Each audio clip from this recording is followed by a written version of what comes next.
Hey you guys, welcome back to KW's Garage. Here in my garage this time, here on my '02 Sebring convertible here, and we are working on several issues. I had to get some CV axles to put on them, so I got those. I got one of them installed already. I've been having some fan issues where the fan wasn't kicking on unless I turned the AC on, so I've got a new sensor for that. Main issue is oil pressure. Coming back home from work, oil light started blinking on me and flashing, and so here I was at a stoplight, revving the engine, trying to keep the oil pressure up, and I did get it home, but lo and behold, I found out that these particular cars, these particular engines, in multiple types of vehicles that Dodge made about this time, had oil pressure issues, mostly sensing issues. So it was either the sensor or a harness issue. So I've got some parts for that, so I'm going to show you how to get your flickering oil pressure light to stop flickering on you and giving you bad indications. It only actually did the flashing when it got really hot. In other words, I driven it for a long distance and then it begins to do it. Put even some thicker oil in it last time I changed it. That obviously wasn't the issue. These engines do have some pretty small, undersized oil passages, so you have to keep the oil very clean and pretty new, so it doesn't get any sludge buildup. Sludge buildup for these engines will really take them out quick. So, and then the oil pressure issue, indication issue, is a serious problem. So it makes me very nervous when I see that one. I always tell my wife, if you see the oil light come off, just shut it off right now. And so I didn't do that. So I drove it home with the oil light kind of flickering, and found out that it's just an indication issue. So, okay guys, so we've got the car up on the lift, and there is the oil sending unit. You can see it's been leaking a little bit, been leaking for a little while. That's actually one of the indications that the oil begins leaking into the connector. So there's actually a technical service bulletin for this vehicle way back in '99. It's actually even before this '02. They started in the '99 with the problem, and it carried on to several more years. So technical service bulletin is 08 TAC 36 TAC 99. So if you're having this indication problem with your car, you can go to that service bulletin and find out exactly what it has to say. So the basic gist of what it says is to go and get this part, for my car anyway. It tells you to go buy you an oil pressure sending unit, which all you guys know what that is. One of those. And then it tells me to go buy one of these. This is literally a piece of the wiring harness that they say needs to be replaced in order to get this problem solved. You'll notice the end does not have a connector plug. I mean, it has the wire connector on it, but it doesn't have the actual, it doesn't have the connector plug that fits into this, the actual end of the sending unit. So what they're telling us to do is to not put the plug on it, just put the connector directly on there and leave it open. So what they did initially was many of the shops or even the dealer, what they would tell you to do is they would literally tell you to drill a hole into the connector that goes in there and put something like the straw off your brake clean or whatever in that hole to keep it from, and that would keep it from clogging and would keep the pressure from the oil sending unit. If it leaked out into the connector, it wasn't sealed and pressurized the wire.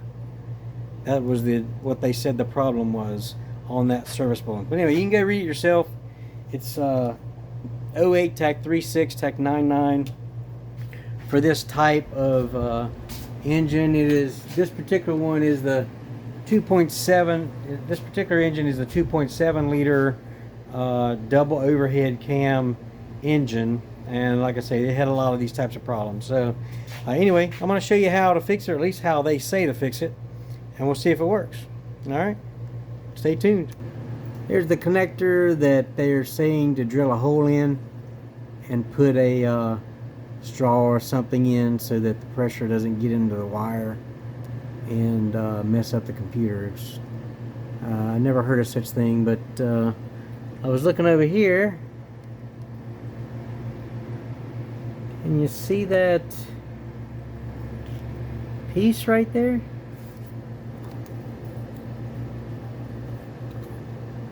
What?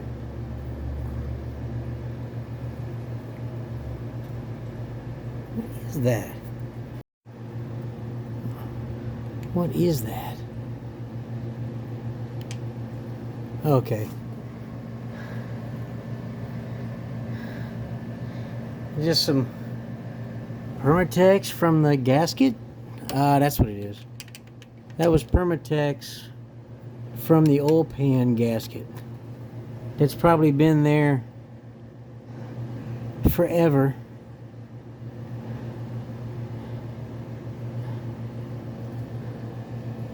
That seems odd. That seems odd. I guess I'll just pretend I didn't see it. As you can see, there's a bunch of oil in the connector. So maybe as that gets hot, it keeps it from good indication, maybe? I'm not sure, but there's our problem. So while I'm down here, I've figured out my squeaking issue that I've let go the last year. So tighten that up. Got some oil leaks here that I'll need to address, at least in part. I'll probably just clean it up, put some Permatex in the corners, and that'll at least slow it down. I'm not taking this oil pan gasket off, I don't think. Well, I've got the connectors undone, and this is the one we need to replace with a regular old wire. What I think I'm going to do is cut this shielding off and cut this up in here somewhere, and then do a connection point underneath the shielding. I have some more shielding similar to this from when I did my starter on my Buick, so we'll do that. Definitely got to be careful of these other wires though.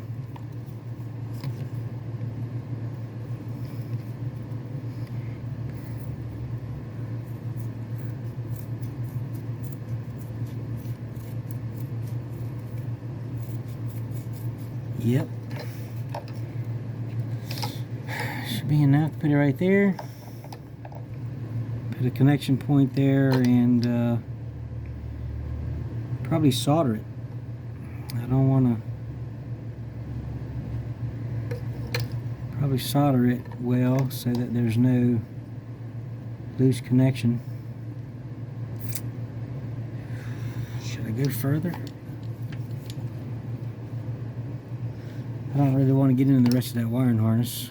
Yeah, I don't really want to get into the rest of that harness. See how much wire they gave me. I'd go all the way underneath the intake.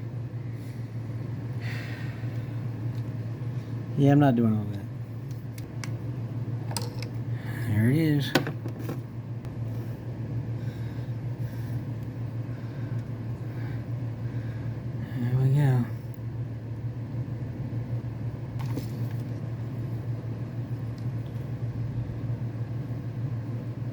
So we're just going to leave it open. It is covered by a shield that I'll show you later. I'm going to try this technique. I've never really done it before.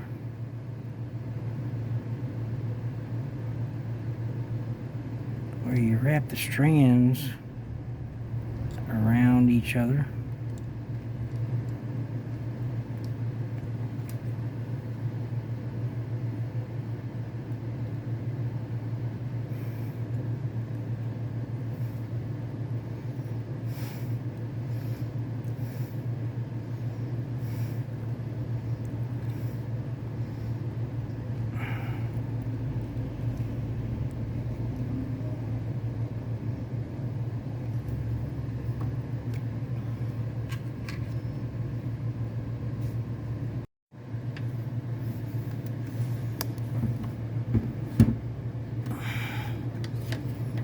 Alright, let's see if we can do this without burning it down.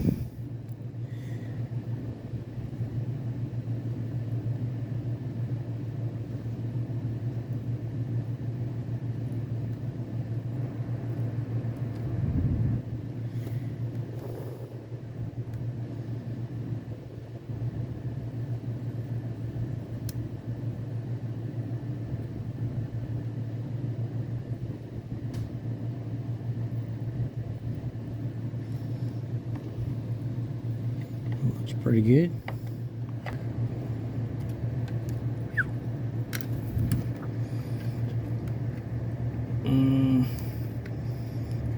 See if I can get the other side.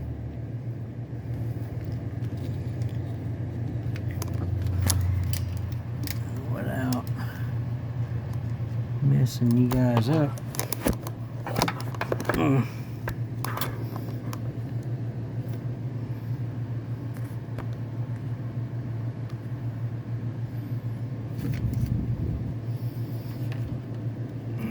Okay, let's see if I can get this one.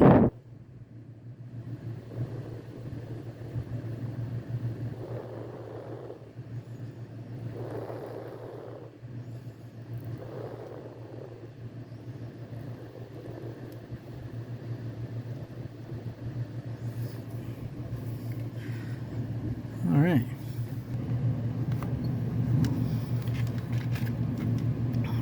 Looks quite good. Never tried that technique before, but I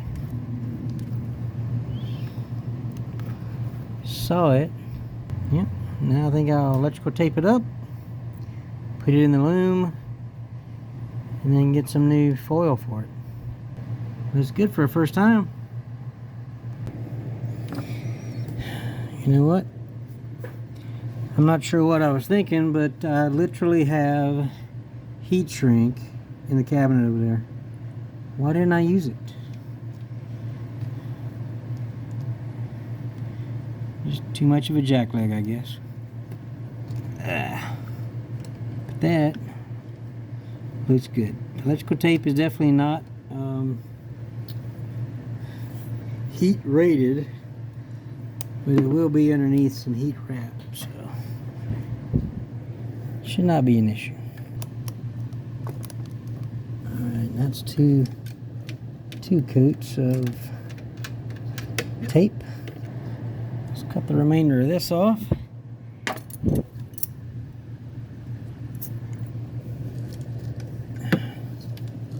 Or I don't know what I'll do. I'll just leave it.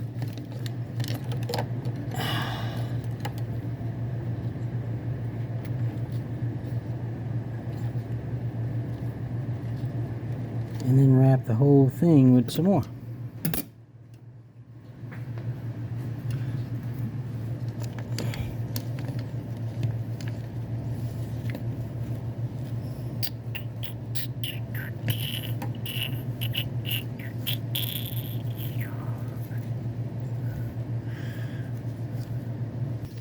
Zip tie time.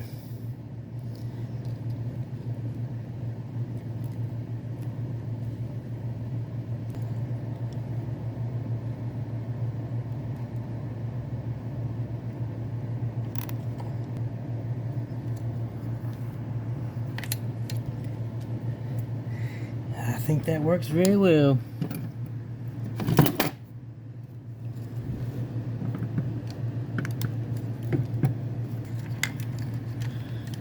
Oh yeah.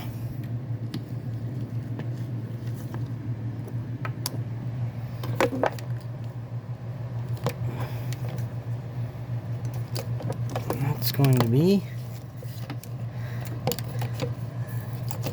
better than before. Maybe I should put another one there. Yep, one more zip tie, and I'll be in business. Okay. One more zip tie, and I'll be in business.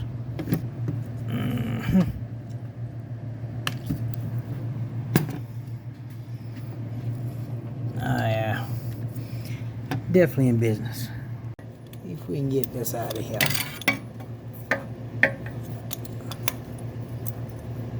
I got my 1 1/16 socket, which is perfect for oil sending units. Pretty much on any car from 1950 to today. Had to get my cheater bar.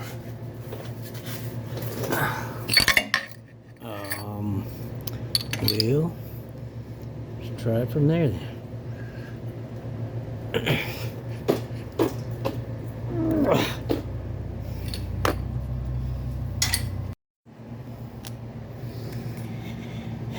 Well, got it out. See, it was definitely leaking pretty bad in there and getting the connector all dirty, and so that was definitely in there good and tight. And probably because of this stuff right here. That's why it didn't really leak out of here. So I'm gonna put the same stuff right back in it. This stuff is for oil, gas, air, whatever, plumbing. I bought it for the house for plumbing, but it also works for that.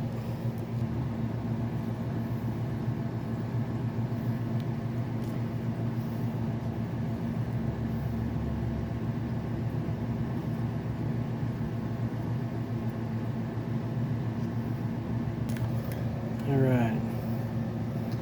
Kind of good, nice and all around. Not all the way to the edge, because I think that does stick into it a bit. So, alright, let's get the putting her back in.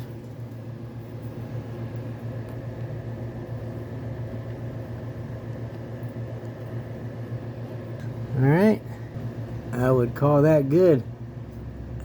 Now,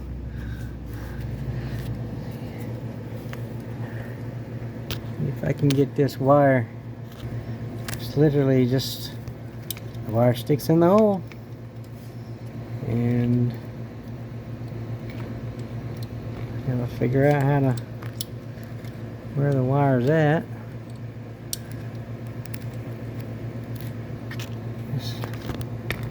This isn't awkward at all. Oops. Okay.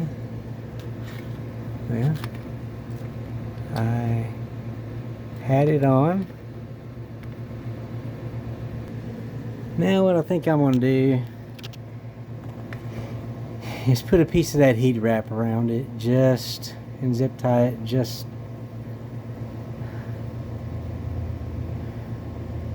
to protect it.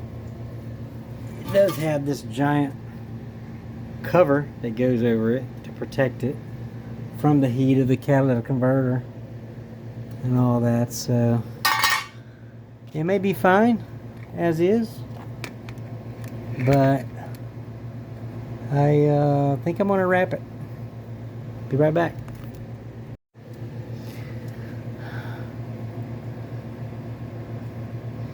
Yep, I think that'll do the trick. Once I get the other shield on, I think it'll be just fine. That's my story anyway. Before we get too far in here, let's clean this up a little bit.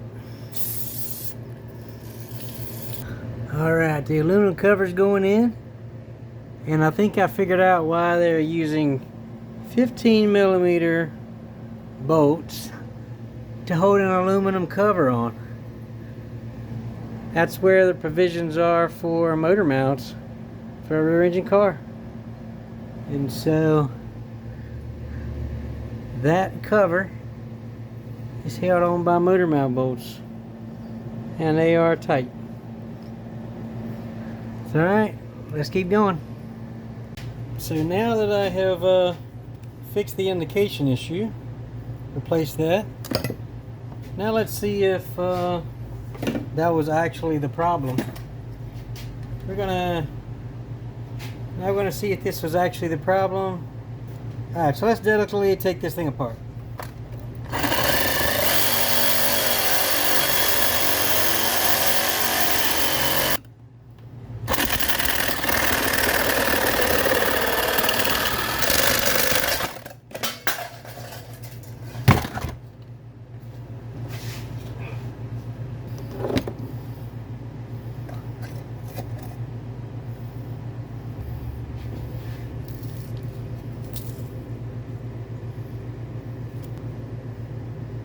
Yeah, I don't see any debris or other than what I put in it. So apparently a hair from somebody was in there somehow. That's interesting.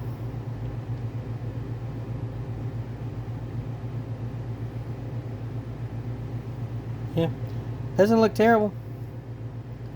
Looks like it was good to go.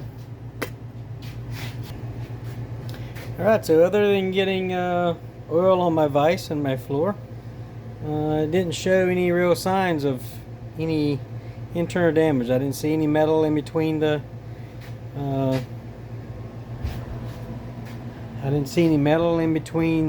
fibers of the filter mesh.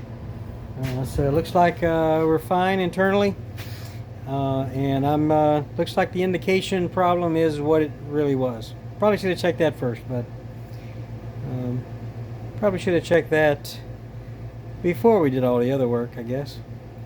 But now we at least know that it's good to go, and we'll put some fresh oil in it, finish up the CV axles, and we'll see how it goes.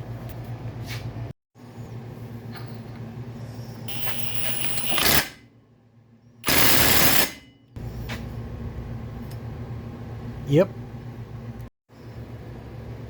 I got my CV axle in, putting stuff all back together, and I came across this.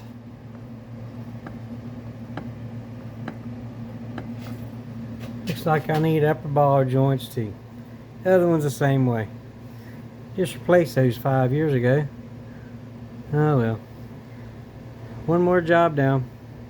Okay, I've got the upper control arms out of the car now, since I found out that these upper ball joints are bad. And I don't know if you can see it well, but the grease is completely gone in that. It's dried up.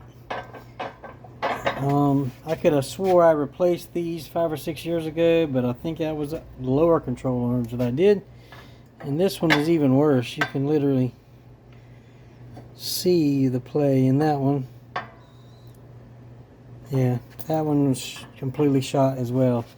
So I'm gonna try and get these out, get these upper ball joints out, and before I go to the store and get the new ones, just in case I bend up the control arms, then I'll know to get those as well. But here we go. I think I'm just bending it.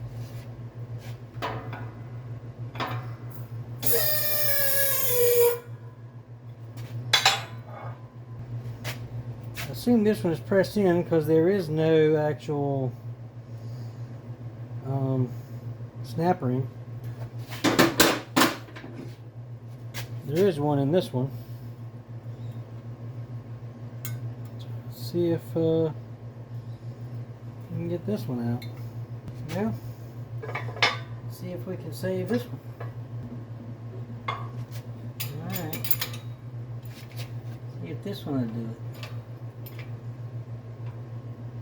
Gosh. Doesn't look like it.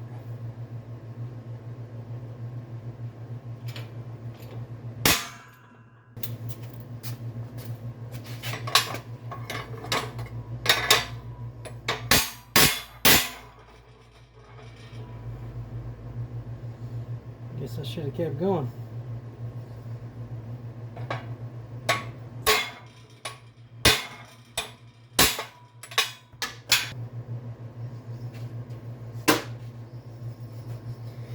And that's what it looks like, not beat up. Alright. So I was able to save one of them. Perfect. Alright, I'm back from the parts store. Got me a new control arm for the driver's side, the one that I bent up on the press. And of course, a new ball joint for the other one. Instead of saving $60, I only saved $30, I suppose, but at least it's savings. Alright, so here's the control arm back. These bushings are good. We had replaced this with the whole shot and strut assembly about 5 years ago, so that's good to go. So we're gonna go ahead and get started here.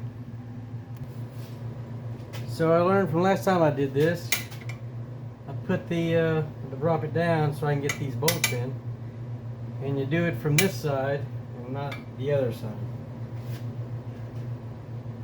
Not from the inside, because you can't get it in. When I had all the spring and everything off, I took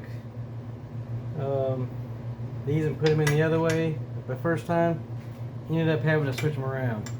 It was a pain.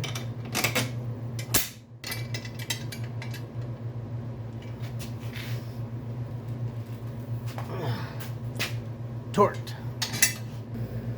Yeah, sometimes you just need a little help.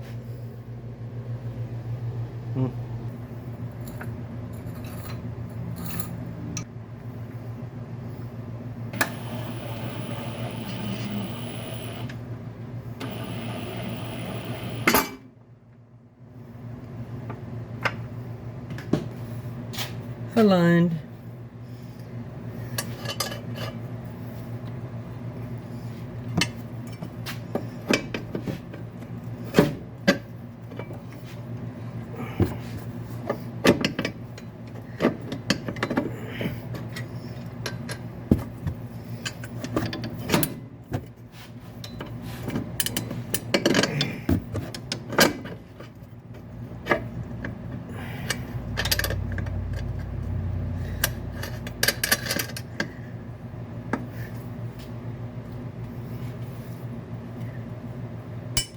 Yep.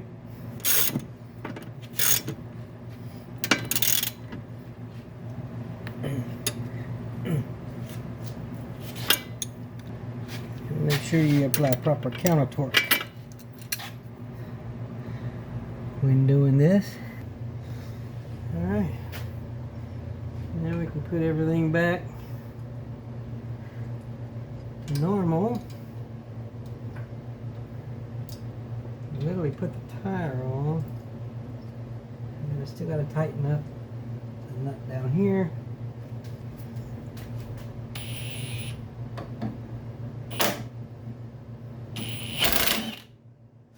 And get my hearing protection. Scott. Safety first. And of course my reading glasses. This side is together. Now the reason I didn't have to hold the other side of the bolt is because it has those knurls on it which dig into this metal, keeps it from spinning when you put the impact on it. So that's why. I wasn't going to do this, but I'm actually surprised at how many people do not know how to put on a wheel and make sure that it's tightened up evenly so that it doesn't wobble, where it's tightened up evenly. So you actually go in a star pattern, and you don't just jam the first one on. Get it snug, just a little, and then go straight across. Then go straight across again. See, here, here, there. Straight across again, and then go straight across again. Then you go straight across again to the last lug nut. Now all of them are even, so now you can actually go ahead and tighten her up.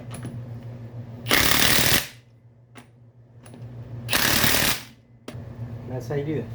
Now I'm going to go back when I get it on the ground anyway and go around with my breaker bar. There's my breaker bar, and make sure they're good and tight. Because while these are really good, if you jam them on there with this, they'll be way too. If you jam them on there with this, it'll be way too tight, and you'll never be able to get them off while you're on the road. So you tighten them on there pretty decent, and then you check them with a breaker bar and make sure they're not too tight. Alright, so it's time to get the other side put back together. This is the passenger side of the car, and that I got did not bend up while getting it out. So we're gonna see what's in our ball joint box. Got our ball joint with our castellated nut.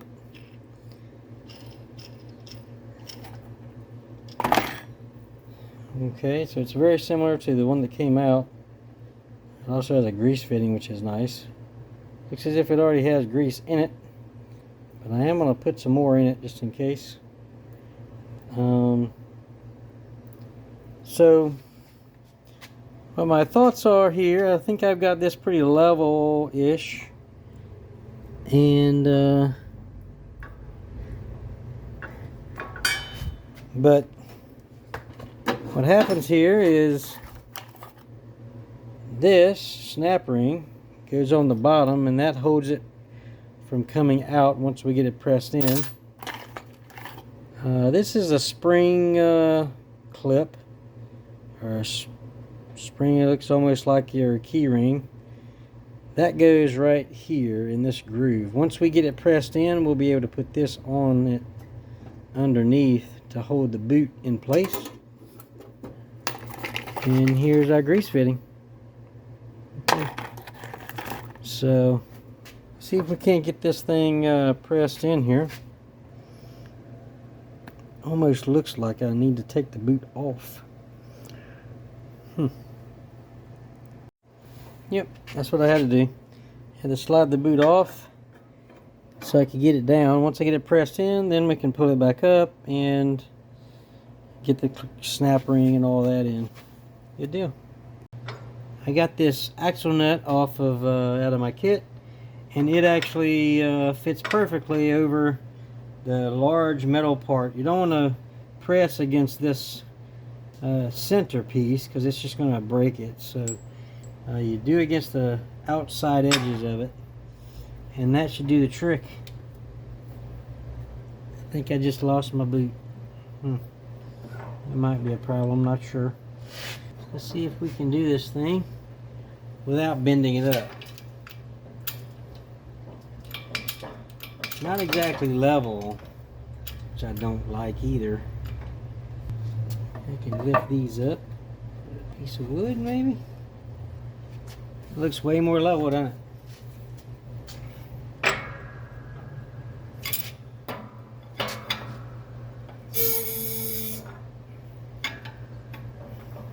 Yeah, that's very level. Okay. Let's see how this works out. Probably gonna just slide off of it. Maybe not.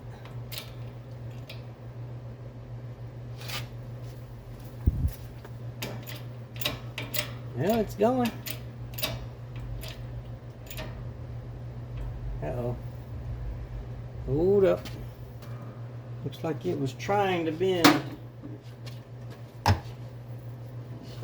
Try to keep that from happening. I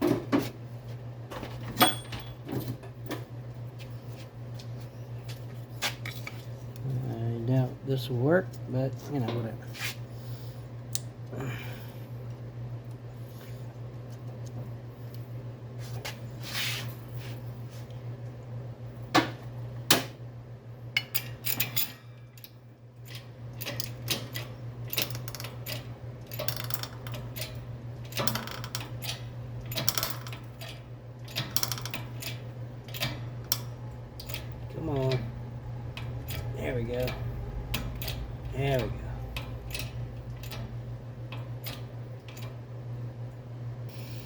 It's all good.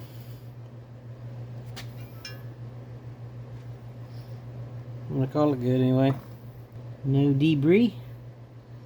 Alright, now next thing is the snap ring. Let's get this on there. There we go. Sometimes you just gotta rotate it around. At least when your snap ring pliers are this small. Now we can put our boot back on.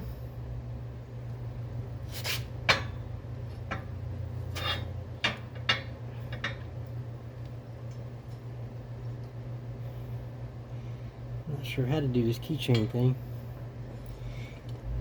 Do I rotate it around? Do I somehow spread it out? Well, I know that's where it goes. If I figure it out, I'll let you know.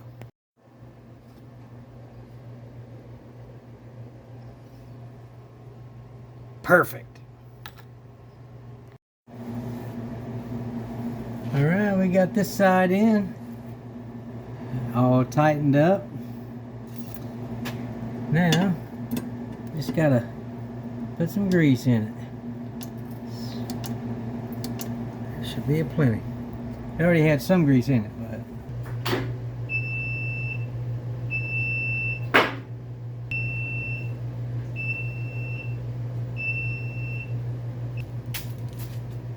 alright. Time to check the torque.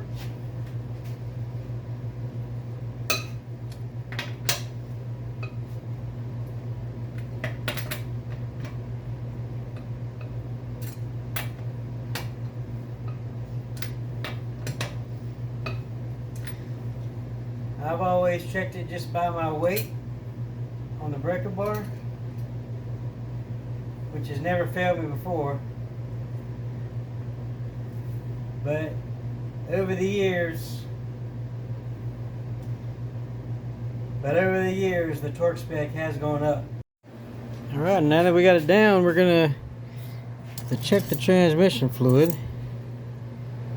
Of course, right now it says it's full, but we know that's not true because there it is. That's all that came out of it, plus oil. So I'm going to go ahead and put one quart in it, then we'll start it up and check the level and see where we're at. First start after repair, if you remember, we put the oil pressure sending unit in it. We put the new wire in, soldered that in.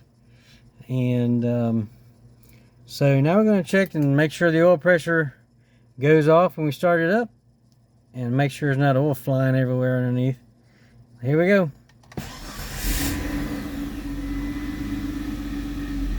Alright, it goes out.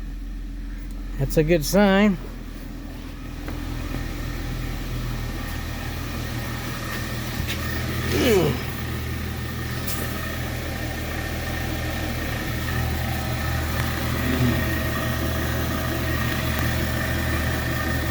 Well, there's no oil flowing anyway.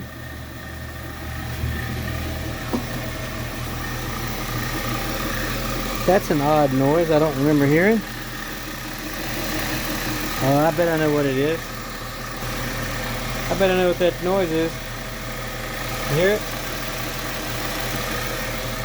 I tightened up the belt, which means there's probably one of those bearings is getting ready to go out in a pulley or something.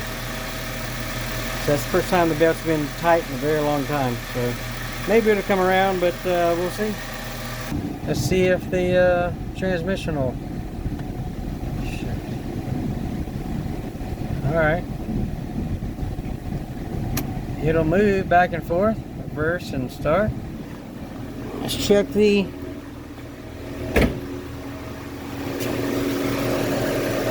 transmission fluid.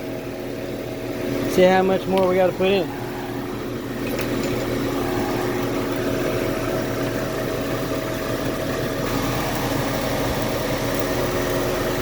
But before we do that,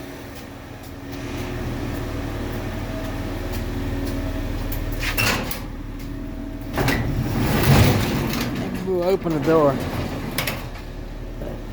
Maybe we'll open the door. That way the wife don't collect any insurance today. Alright.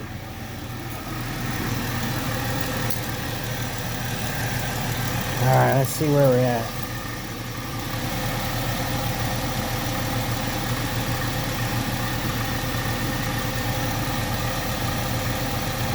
Looks like it's non-existent. Well, it definitely needs some more. There we go, that's one more quart. I know at least 2 quarts came out of it.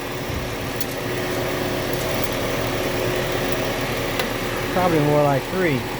Okay. Looks like it's up at the cold area now. Alright. So maybe it was just 2. Or it might have been a little over full. We'll see. The thing I don't think I showed you guys was I actually replaced the temperature sensor, water temperature sensor for the fans. Because my fans weren't working unless I had the AC on. So I ran the AC all the time to make sure the fans were good. But now I'm going to see if this did the fix. I think so. And they should turn on shortly. The reason I suspect it's this is because the connector would twist. So I think somehow it got broken loose and it would twist. So pretty sure that's the issue. Chewed a little bit.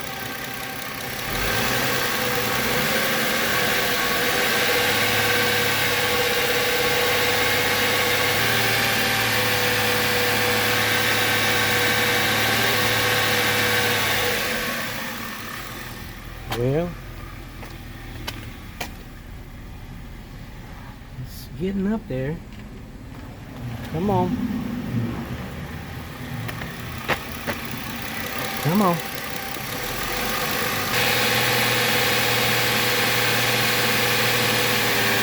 There we go. There we go. Fixed. Now I don't have to worry too much about traffic.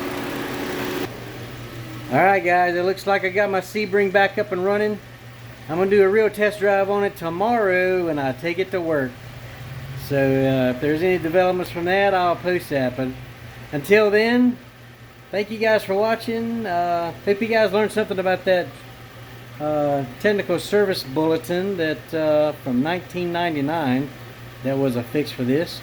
That'll be the real test for the oil pressure sending unit, and to make sure that my oil pressure indication isn't failing anymore. It hasn't started up yet, and it's good and hot now. Anyway, I've got some more work to do on my Ranger back there. It's hurting back there. So now I got the Sebring back up and running, I can get it in the garage. I got wheel bearings to do and some plugs. I need to do a tune-up on it. Need to do all the plugs and plug wires and just do some regular maintenance on it. Need to put the motor mounts on that I bought like 6 months ago. So if you guys want to see any of that, put it down in the comments and we'll get started on it. Alright? Until then, thank you guys for watching and have a blessed day. And remember, if you don't start your project, you can't finish. Alright? Have a blessed night.